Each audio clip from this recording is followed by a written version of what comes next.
recording again? You need to tell Yes, them I again. actually just pressed All right. record it on OBS. Yes, Okay. I All just right. did.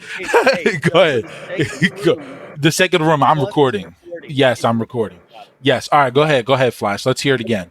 I want to get One this more on time. recording too. Go ahead. We can agree that God is all loving, and that attribute is rooted in his nature.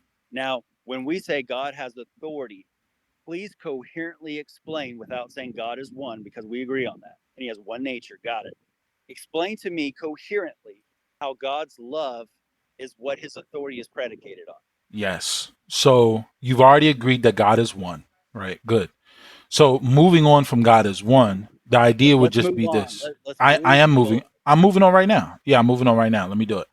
So moving on from God is one, because he's one and he has one nature, right? The idea would just be this, right?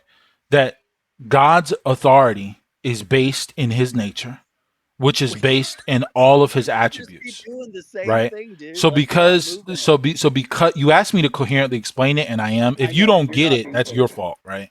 So All right. because God's authority is based in his nature, and his nature, right, subsists of all of his attributes, it isn't that his authority is based in some attributes or predicated upon some attributes and not others. That's a God of parts, right? And this is what you've fallen into on recording.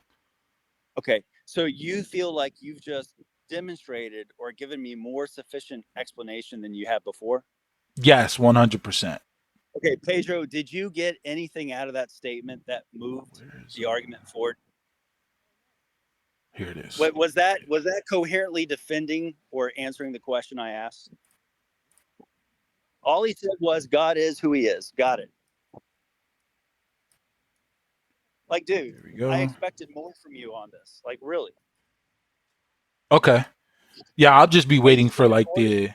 the I meta. would suggest you turn the recording off because after that spanking, it wouldn't go well for you. Okay, so Flash just made a God of parts and then I got spanked. Okay, got it. Cool, cool, Yeah. cool. What you've done is thrown out boogeyman labels, right? But you never coherently defended your position. All right, Flash. Well, here's the new image in the side chat now. It's so over for you. Your teeth are scattered on the floor. I You're know. bleeding. I know. We'll Here's call where, an ambulance for you. It's over. hey, plus, let me demonstrate how authority works. Give me 1 second. There it is, chat. It's over. There it is. It's so over, dude. So is what we've learned is simply put this: that Flash has created a God of parts, right? The idea is just going to follow that because partialism is basically the idea that the divine essence is divided, or his attributes are divided in such a way that only a part of God is treated sort of as the whole, right? So when we're talking about the whole of God's authority, right, and then we're talking about what we can say are his attributes, right? What they're essentially saying is that like God's authority or his goodness, excuse me, that God's authority or his goodness or divinity would essentially only rest on his omnipotence, right? And this would just fracture divine simplicity because it implies that only one attribute or power, right, or the other attributes that he listed, like the holiness, righteousness, whatever, would be apart or above from the others, right? And if God, and essentially what he's implying is that like God's wisdom and love are just like these optional like DLCs or like add-ons or something that like are not essential to his being, right? So the issue with this really is just that like God's authority becomes rooted in one part of him and not in his whole being.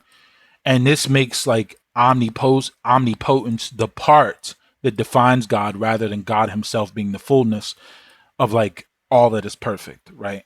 So it's pretty much over for him, right? And let's not even talk about like how this corrupts the Trinity and it makes God's authority basically like arbitrary, right?